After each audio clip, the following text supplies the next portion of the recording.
Namaste and welcome to this exciting episode of Sathology Debunking Mythology. Sathology के इस नए episode में आपका बहुत बहुत स्वागत है।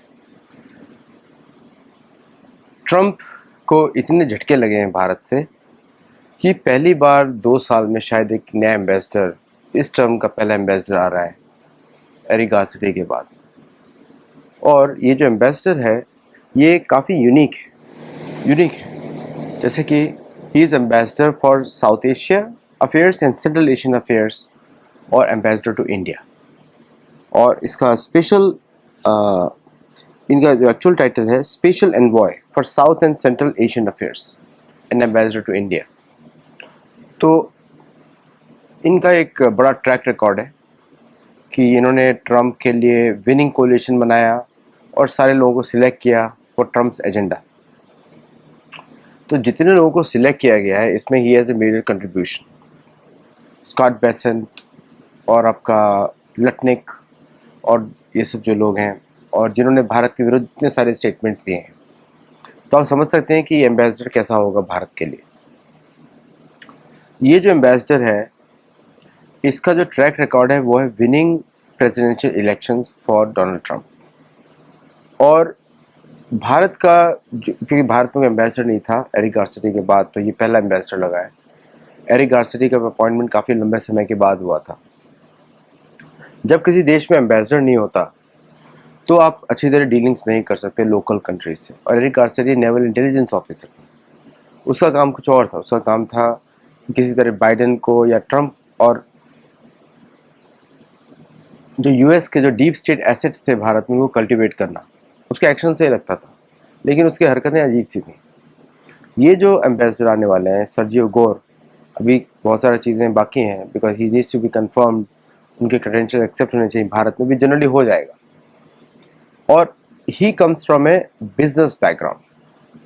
और जो भी फियास्को हुआ है ट्रम्प का बिकॉज स्कॉट बेसेंट और इन सब की वजह से, this is a damage control mode. Damage control क्या है कि अभी वापस ये क्या है कि मैंने आपको पिछली बार बताया था कि अमेरिका आपको पहले हाथ पे स्केल से मारता है, फिर मरहम लगाने की कोशिश करता है, फिर बोलता है भूल जाओ, और हम लोग सब भूल जाते हैं, फिर वापस पहुंच जाते हैं वहाँ पे पिटने के लिए। ये हमारा भारतीय ट्रेट नहीं है, ये करंट जो उसको वीकनेस मान सकते हैं इतिहास से, जो रिसेंट के इतिहास में दिखती है। जबकि हमको लेसन सीखना चाहिए कि भारत बेइज्जत करेगा फिर उसके पास चले जाएंगे, अमेरिका बेइज्जत करेगा उसके पास चले जाएंगे। ऐसा देखा गया है अभी तक इतिहास में। सो फॉल्ट कांग्रेस की गवर्नमेंट में देखा गया, लेकिन इस समय गवर्नमेंट अलग है। और भारत ने रशिया और चीन दोनों के साथ अच्छी दोस्ती कर दी। सेंट्रल अफेयर्स, सेंट्रल जो इसका special envoy for South and Central Asia, इसका मतलब ये है कि special envoy to Pakistan, Bangladesh and Central Asia. Central Asia में अमेरिका को क्या फ़ायदा है कि वहाँ से तेल आता है ना, CPC कैस्पियन पेट्रोलियम, जो उसका टिप पाइपलाइन है फ्रॉम अज़रबैजान टू ब्लैक सी, और वहाँ से फिर आता है जिस पे रशिया ने थ्रेटन किया था एक वो, प्लस वहाँ पे अमेरिकन इन्फ्लुएंस को तेल के लिए बढ़ाने का। सी अमेरिका कहीं भी जाता है रिसोर्सेज के लिए जाता है। अमेरिका कहीं भी जो है सिर्फ किसी उसकी दोस्ती नहीं है, वो एंग्लो सैक्सन से प्रॉफिट के लिए काम करता है। उसका किसी से कोई लगाव नहीं है। वो चाहता है कि पूरी दुनिया ख़त्म हो जाए, सिर्फ एंग्लो सैक्सन क्राउड बचे। और ये पूरा ट्रंप एडमिनिस्ट्रेशन ऐसे ही दिखता है, एकदम एंग्लो सैक्सन बैकग्राउंड से।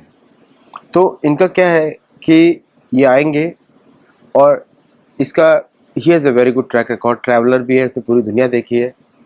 और भारत में आके he will try to engage with the Modi administration, और जो भी एडमिनिस्ट्रेशन यहाँ पे होगा, या ये भी हो सकता है वो रिजीम चेंजिंग ऑपरेशंस के लिए भी उनको वो इंटरफेयर करे। वो होनी पॉसिबल नहीं है अब तो, बिकॉज वो ये करेंगे कि फॉल्ट लाइन वापस खोली जाए, तमिलनाडु का पॉलिटिक्स फिर से खोला जाए, फिर इधर का खोला जाए। सो इस एक्शन से वो आते हैं। भारतीय एम्बेसडर जो अमेरिका में बैठे रहते हैं ये सब कुछ कार्य नहीं करते, ये बड़े दूध के धुले, मतलब कि बस सिर्फ America can do anything in India, लेकिन भारतीय राजदूत कुछ करेंगे नहीं। क्योंकि अमेरिका में भी बहुत सारे ब्लैक्स हैं, नेटिव अमेरिकन्स हैं, बस सब कुछ है। बट ये जो स्पेशल प्रोएक्टिव अप्रोच है वो माइंडसेट कहाँ से आता है कि we are superior, we can do anything we want, हम कुछ भी कर सकते हैं। हम आपके देश में गड़बड़ी मचाएंगे, हम बांग्लादेश को आर्म्स देंगे। मतलब टोटल अनइक्वल रिलेशनशिप। मतलब भारत यहाँ पे बस बैठा रहे, ये लोग आके बांग्लादेश में गड़बड़ी मचाएं, भारत के अनस्टेबल करें, पाकिस्तान को आर्म्स सप्लाई करें, पाकिस्तान F-16 यूज़ करता है, all kinds of things. But that's the mindset in which American administration have work.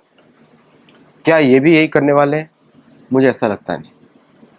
इस बार भारत शॉक्ड है और शायद बहुत अच्छा सबक सीखा है 71 के बाद।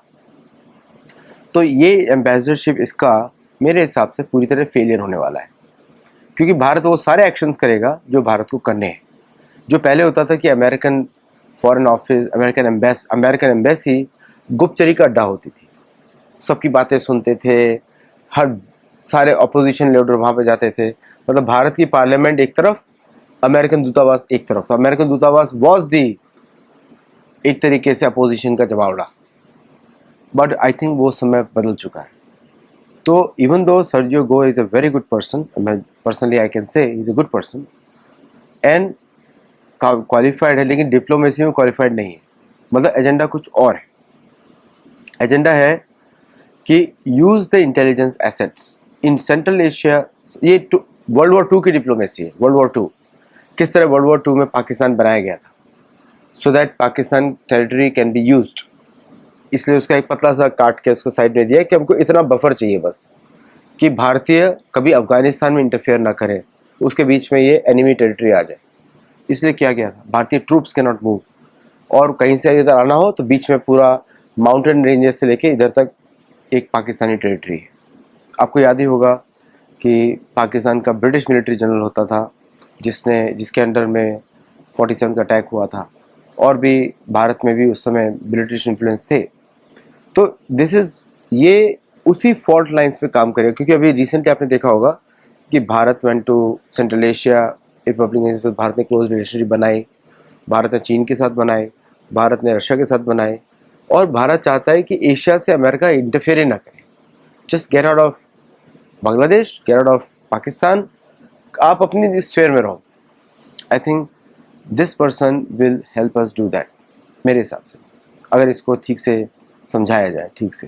जैसे भारत ने एरिक गार्सिटी को बहुत अच्छी तरह मैनेज किया, एंड में जाके उसका काम था कॉलेजेस में डांस करना। शायद इसके साथ भी ऐसा ही होगा, क्योंकि इसको अभी पहले एक्सपीरियंस नहीं है। Once he comes to India, और इसका काम होगा कि प्रेसिडेंट ट्रम्प की विजिट ऑर्गेनाइज की जाए, तो उसके लिए लेवरेज करेंगे। वो एंग्लो सैक्सन का प्राइड है, लेवरेज कर सकते हैं, दबा सकते हैं, क्योंकि वो समझते ही नहीं कि कोई और उनके बराबर है, और हम लोग भी कुछ ज़्यादा ही ह्यूमिलिटी में दब जाते हैं। लेकिन this is how he is going to work, he is going to press, he is going to trouble, ऐसे करके प्रेस करेगा कि ट्रम्प की विजिट हो। गॉड तो इज ऑलरेडी डेड एक तरीके से देखा जाए तो विद अमेरिकन एक्शंस। और टैरिफ के ऊपर भी बात होगी, क्योंकि फार्मास्यूटिकल पे ब्रेक लगने वाला है, तो फटाफट उनके एम्बेसडर चाहिए, बिकॉज ट्रम्प को सडनली रियलाइज हुआ कि ओ दिस गोइंग टू फार, है ना, टू फार। और उसको शायद प्लान से पता लगे होंगे भारत क्या करेगा पाकिस्तान के साथ, तो टू फार। तो अभी भारत को देखना पड़ेगा किस तरह इसको मैनेज किया जाए। और मेरे हिसाब से इवन दो मतलब वो अच्छा व्यक्ति है, is a good person and qualified है, लेकिन डिप्लोमेसी में क्वालिफाइड नहीं है। लेकिन ट्रम्प का क्या एजेंडा है, लटनी का क्या एजेंडा है, पीटर नवारो का क्या एजेंडा है, स्कॉट बेसन का क्या एजेंडा है, सोरोस का क्या एजेंडा है, क्योंकि ट्रम्प तो बिका हुआ है, उसके साथ ही है, उनका क्या एजेंडा है, दैट्स मोर इम्पॉर्टेंट। अभी जो एक्शंस दिख रहे हैं वो जा रहे हैं ओपन कॉन्फ्रोंटेशन की तरफ।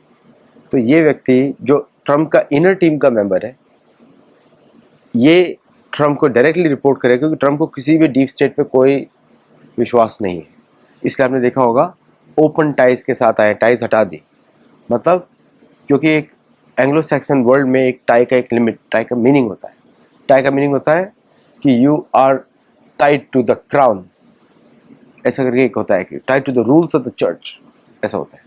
टाई निकाल दी मतलब no more conformance to the master, his master's voice, HMV मालूम है कौन है, मोनार्क। तो नो मोर टाइड। तो with that being said, non state person, non diplomatic person, widely travelled person Bharat भेज रहे हैं, अच्छी तरह घुमा हुआ है। तो there is a lot of hope, as well as हम लोगों को अपना इतिहास तो याद रखना ही पड़ेगा। हम लोग रघुवंशियों की संतानें हैं, इक्ष्वाकु वंश, भरत वंश हमारे जो भारत के जो मूल वंश हैं, और शिवाजी महाराज, मार्तंड वर्मा, हम उनके देश को रिप्रेजेंट करते हैं, पूरे देश को। ट्रावनकोर भी देश है। तो अब भाषा के बेसिस पे डिवाइड तो नहीं करेंगे किसी को भी। दूसरा, हम लोग को देखना पड़ेगा कि कौन इससे मिलता है, क्योंकि इसकी जो पुरानी टेक्निक्स है, divide and rule and destroy America की, वो चलने वाली नहीं है इस समय। और जो पब्लिक ओपिनियन है, ट्रम्प जो है सबसे ज़्यादा hated president of in India है। एनी अमेरिकन प्रेसिडेंट सबसे ज़्यादा हेटेड है। निक्सन के बाद ट्रम्प का नंबर आता है।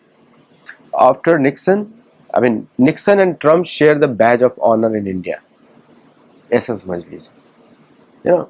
तो ये जो इस परिस्थिति में आ रहा है, इसको कुछ मिलेगा नहीं। उल्टा भारत को अभी भारत ने ऑलरेडी अनाउंस कर दिया कि वो किसी इंजन पे, जी इंजन पे विश्वास नहीं कर सकता। सो डिफेंस टाइज भी थोड़ा सा अफेक्ट होंगे अब डेफिनेटली। बिजनेस तो ऑलरेडी अफेक्ट हो गया। Now it will be power play. Bharat को, वेनेजुएला का जो अमेरिका का पावर प्ले, चाइना ने क्रिटिसाइज़ किया, रशिया ने क्रिटिसाइज़ किया, अभी तक भारत ने नहीं किया। वो किस लिए नहीं किया उसको मालूम है, क्योंकि चाइना और पैलेस्टाइन इधर इन्वॉल्व है, इसलिए नहीं किया भारत। बट नॉनदलेस, और उसके शब्द भी थोड़ा सा इमेच्योर हैं। सी, लैटिन अमेरिकन को पॉलिटिक्स खेलनी नहीं आती, और वो लोग हमेशा गलत जगह इन्वेस्टमेंट करते हैं। So therefore they can not be taken seriously in the international political realm. लेकिन फिर भी it's a country with the largest resort oil reserves, तो वहाँ पे तो भारत को कुछ तो इन्वॉल्वमेंट होना चाहिए, which will see later on. मुझे तो पता नहीं, अभी दिखा नहीं मुझे कुछ भी। बट भारतीय एम्बेसडर को आई थिंक जिस तरह भारत ने बहुत सारी कंसुलेट्स खोली है अमेरिका में, और plus this man is going, तो ये नेगोशिएशन भी कर सकते हैं फॉर द 55 मिलियन और जो भी इलीगल्स हैं। जैसे अभी भारतीय रक्षा मंत्री ने बोला कि आप भारत में आई इनोवेशन करिए, तो दे आर कॉलिंग बैक। तो मेरे हिसाब से ये जो है क्लियर डिमार्केशन भी करने आया है, बताने भी आया है कि ट्रम्प का प्लान क्या है, ट्रम्प किस दिशा में अमेरिका को लेके जाना चाहते हैं। पावर तो, सुपर पावर तो नहीं रहा America, you know, according to India there is no, America is not a super power. लेकिन हाउ द ट्रांजिशन हैपन्स, तो ये it will become a insight for भारतीय डिप्लोमैट्स कि किस तरह अमेरिकन एम्बेसी के इन्फ्लुएंस को भी कंट्रोल किया जाए, और दूसरा, how do we use this guy to understand what's going on in America. Balance of payments condition है। क्या ये भी हो सकता है कि अगर अमेरिकन सेनाएं सिकुड़ रही हैं, तो Diego Garcia can be India's, okay, Diego Garcia can be India's, इस तरह का भी डिस्कशन हो सकता है। एंड अग्नि 5 ने तो डेफिनेटली शॉक कर दिया, सिंदूर ने भी शॉक कर दिया, सिंदूर कंटिन्यू होने वाला है। So lot of challenges for this person. अभी तक इसने जो भी किया था, एंड दिस गाइस क्या है कि ट्रम्प के आसपास जितने भी लोग हैं जो इसके मारा लागो रिसोर्ट में जाते हैं, सबको पैसा मिलता है, and they are all rich billionaires. मतलब बिलियनर्स क्लब है which is ruling America right now. इसमें मैं अलग एक मैं बताऊंगा किस तरह जो है they have planned out things, बड़ा भयंकर तरीके से प्लान आउट किया है। तो उस पर मैं अलग डिस्कशन करूंगा आपके साथ। तो टिल देन देखते रहिए, लाइक करिए, शेयर करिए। ओवरऑल जो आउटकम मैं बता दूं आपको, new ambassador is coming for tough negotiation, याद रखिएगा। वो रिपेयर करना चाहते हैं रिलेशनशिप को, इसलिए भेज रहे हैं, और I don't think so is going to happen. And मेरे हिसाब से तो ट्रम्प का विजिट भी कैंसिल कर देना चाहिए। इट्स नॉट इम्पॉर्टेंट, किसी तरह नहीं होना चाहिए, बिकॉज ऑफ द मैनी जो चल रहा है इनका issues with all kinds of things जो चल रहा है। इतना भारत को बेइज्जत करने के बाद आप ये सब काम कर रहे हैं, वेदर इज गुड और bad, nobody no cares now, है ना। भारतीयों को भी कितनी शर्म लग रही है हम सबको कि भारत को डेड इकॉनमी बुलाना, भारत के विरुद्ध ओपनली बात करना, तो this is shameful, very shameful. तो निक्सन के बाद ट्रम्प का नंबर आता है। Nixon and Trump right now share popularity in India. चलिए देखते रहिए और एंजॉय करिए सेथोलॉजी का, और लिटरेचर फेस्टिवल जरूर जुड़िए। आज रात को शुरू हो जाएगा 9:30 पे, और हमको सपोर्ट करिए, बहुत ज़रूरत है। हमें गुरुकुल में जुड़िए, सपोर्ट करिए, और हमारे चैनल को देखते रहिए। नमस्ते, जय जगन्नाथ।